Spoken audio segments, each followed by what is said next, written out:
Assalamualaikum warahmatullahi wabarakatuh. Alhamdulillahilladzi an'amana bi ni'matil iman wal islam. Wassalatu wassalamu ala sayyidil anam wa ala alihi wa ashabihil bararatil kiram. Subhanaka la ilma lana illa ma 'allamtana innaka antal alimul hakim. Wala haula wala quwwata illa billahil aliyil azim.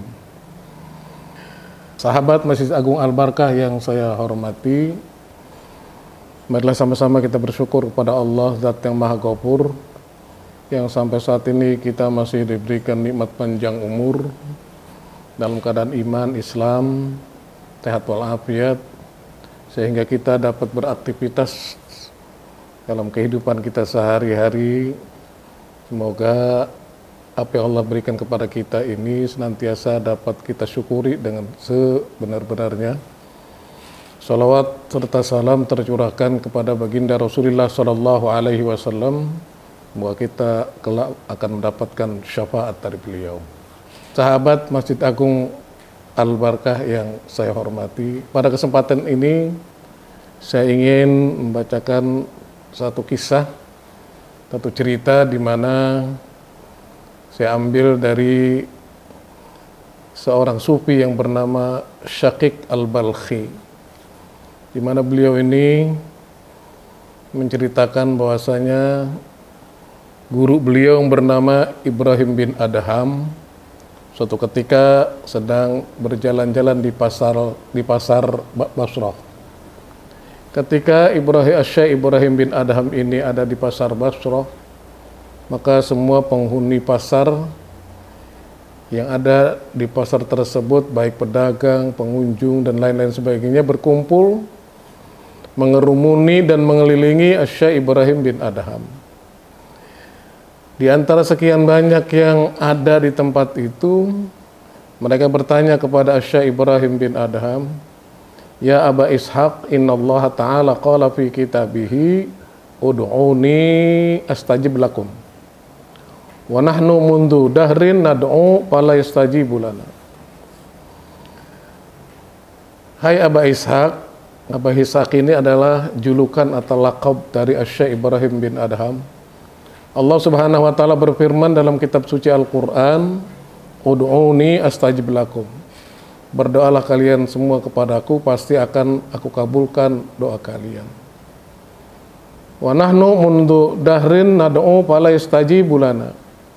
Kami ini berdoa kepada Allah sejak tahunan, tapi doa kami tidak pernah dikabul dan diterima oleh Allah Subhanahu wa taala. Lalu Syekh Ibrahim bin Adham menjawab, "Ya ahlal Basrati, ma tadqulubukum fi asyrati asya'a."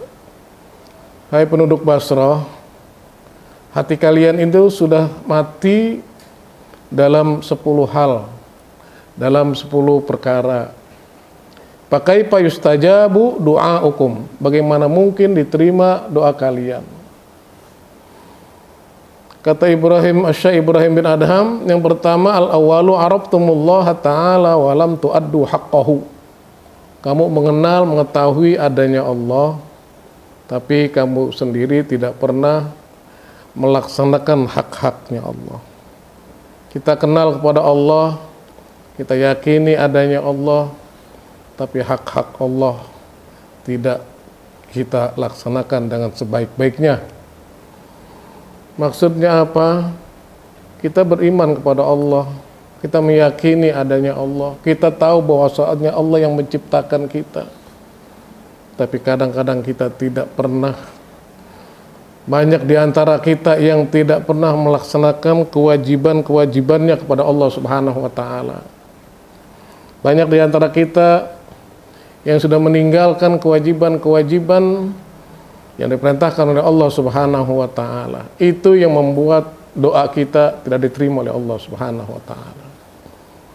Watsani, yang kedua, qara'tumul Qur'ana wa lam ta'malu bih. Kamu sekalian, kata Syekh Ibrahim bin Adham, membaca Quran, tapi apa yang ada dalam Al-Quran itu tidak kamu amalkan. Banyak di antara kita yang pandai membaca Al-Quran, tapi sulit untuk mengamalkan isi dan kandungan yang ada dalam Al-Quran. Asy-Syaikh Ali As-Swabuni dalam kitabnya At-Tibyan fi Ulumil Quran mengatakan orang yang membaca Quran tidak paham makhraj dan tajwidnya, orang itu belum disebut membaca Al-Quran. Orang yang baca Al-Quran paham tajwid, ilmu tajwid dan makhrajnya, tapi tidak paham artinya, maka orang itu belum dikatakan membaca Al-Quran. Orang yang baca Quran paham makhrajnya dan tajwidnya, paham artinya Al-Quran, tapi isi dan kandungan Al-Quran tidak diamalkan dalam kehidupan sehari-hari, maka orang itu bukan disebut membaca Al-Quran. Itu kata Asy-Syaikh Ali As-Swabuni dalam kitabnya At-Tibyan fi Ulumil Quran. Jadi bagi kita itu, kalau kita membaca Quran, paling tidak ada yang kita amalkan. Kalau tidak bisa semua yang terkandung dalam Al-Quran, dalam ayat-ayat Allah tersebut kita amalkan, minimal ada sebagian ayat Al-Quran yang kita amalkan dalam kehidupan kita sehari-hari. Sahabat Masjid Agung Al-Barkah yang saya hormati, adapun yang ketiga yang dikatakan oleh Asy-Syaikh Ibrahim bin Adham, idda'aitum hubba Rasulillahi wa taraktum sunnatahu. Kalian mengaku cinta kepada Rasulullah Shallallahu Alaihi Wasallam, tapi kalian sendiri meninggalkan sunnah-sunnahnya. Banyak di antara kita yang mengaku cinta Rasul, cinta kepada Nabi, cinta kepada Nabi Muhammad, tapi meninggalkan perilaku kehidupan sehari-hari, apa yang dilakukan, apa yang dikerjakan oleh Nabi Muhammad. Ini di antara yang membuat doa kita itu tidak diterima oleh Allah Subhanahu wa taala. Warabi'u, sedangkan yang keempat, idda'aitu ma'adawata syaitani wa ata'tumuhu wa wafaqtumuhu. Kamu mengaku-ngaku memusuhi syaitan, padahal perilaku syaitan kamu taati dan kamu sepakati. Banyak di antara kita yang ngaku memusuhi syaitan. Karena memang dalam Al-Qur'anul Karim Allah Subhanahu wa taala berfirman, inna syaitana lakum aduwam mubina. Syaitan itu adalah musuh yang nyata bagi kalian, musuh yang nyata bagi kamu sekalian. Tapi kadang-kadang perilaku syaitan dapat kita taati, dapat kita sepakati, dapat kita ikuti, padahal itu yang membuat doa kita tidak diterima oleh Allah Subhanahu wa taala. Sedangkan yang kelima menurut Asy-Syaikh Ibrahim bin Adham adalah idda'aitum dukhulal jannati wa lam ta'malu laha. Kamu sekalian mengaku-ngaku masuk surga, dan amalan yang membuat kamu masuk surga tidak kamu amalkan. Kamu hanya mengaku masuk surga, penghuni surga, tapi jalan yang membuat kita masuk surga itu tidak kita lakukan. Banyak jalan-jalan yang menuju kepada surganya Allah yang dapat kita lakukan. Selain kita cinta kepada Allah, cinta kepada ajaran agamanya, juga cinta kepada apa-apa yang diciptakan oleh Allah Subhanahu wa taala. Wasadisu, yang keenam, idda'aitumun najata minan nari wa ramaitum fiha anfusakum. Kamu mengaku-ngaku selamat dari api neraka, padahal kamu lemparkan diri kamu ke dalam api neraka. Tidak merasa kalau perbuatan yang maksiat itu dapat menyebabkan kita masuk ke dalam nerakanya Allah Subhanahu wa taala. Sahabat Masjid Agung Al-Barkah yang saya muliakan, sedangkan yang ketujuh menurut Asy-Syaikh Ibrahim bin Adham, qultum innal mauta haqq wa lam tasta'iddu lahu. Kamu sekalian mengatakan kematian itu adalah sesuatu yang nyata, sesuatu yang benar, tapi kamu sekalian tidak pernah menyiapkan untuk kematian itu. Kematian pasti datang kepada kita, karena Allah berfirman, kullu nafsin dha'iqatul maut tsumma ilaina turja'un. Setiap yang bernyawa itu pasti akan mengalami kematian, dan Allah nyatakan tsumma ilaina turja'un, kemudian kepada kami pasti kamu akan dikembalikan. Persiapan apa ya kita siapkan untuk menuju kematian itu. Dan sebab-sebab kematian itu bermacam-macam.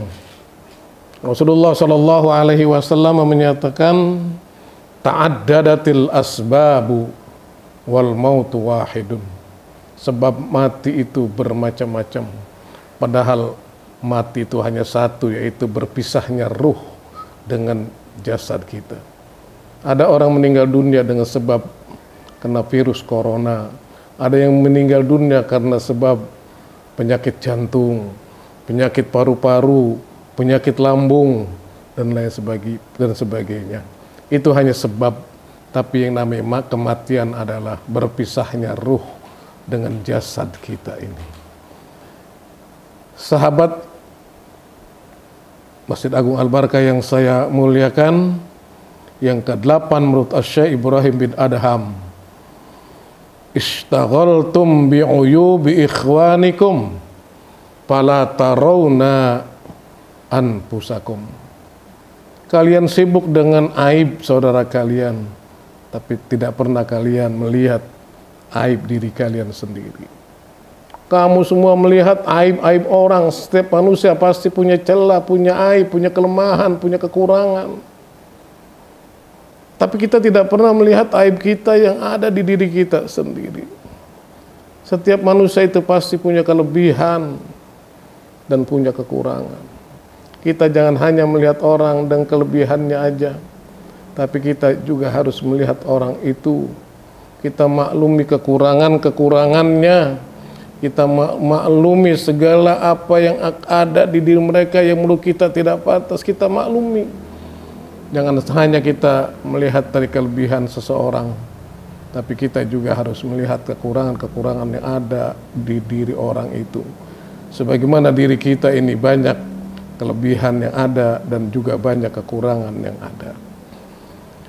Yang ke-9 adalah wattasi'u akaltum ni'mata rabbikum walam tashkuru lahu. Yang ke-9 menurut Syekh Ibrahim bin Adham adalah kamu sekalian makan nikmat Tuhanmu, tapi kamu sendiri tidak pernah mensyukuri nikmat tersebut. Allah banyak memberikan nikmat kepada kita. Allah banyak memberikan pemberian yang begitu besar kepada kita. Banyak di antara kita yang hanya melihat nikmat Allah saja. Padahal menurut Imam Fudail bin Iyad, kalau kita diberikan nikmat oleh Allah Subhanahu wa Ta'ala, jangan hanya kita melihat kepada nikmatnya saja, tapi kita harus melihat Al-Mun'im, itu zat yang memberikan nikmat itu, Allah Subhanahu wa Ta'ala. Banyak di antara kita yang mengucapkan Alhamdulillah ketika mendapatkan nikmatnya, tapi tidak pernah kita melihat Al-Mun'im, yaitu Allah Subhanahu wa Ta'ala. Kita syukuri nikmat yang Allah berikan kepada kita dengan syukur yang sebesar-besarnya. Sebagaimana Al-Imam Al-Ghazali mengatakan, kalau kita diberikan nikmat, bersyukur. Kalau kita diberikan nikmat oleh Allah, bersyukur kepada Allah, bukan hanya mengucapkan Alhamdulillah saja, tapi kita gunakan untuk apa nikmat yang Allah berikan kepada kita. Ketika kita diberikan kesehatan oleh Allah, kita gunakan untuk apa kesehatan itu. Ketika kita diberikan sakit oleh Allah, kita syukuri bahwasanya kita sedang sakit, dan kita banyak mengingat kepada Allah Subhanahu wa Ta'ala. Dan yang terakhir adalah wal ashiru dapantum mautakum walam ta'tabiru bihim. Kamu sekalian memendam, mengubur orang-orang yang meninggal dunia, tapi kamu sendiri, kata Syekh Ibrahim, tidak pernah mengambil pelajaran dari mereka.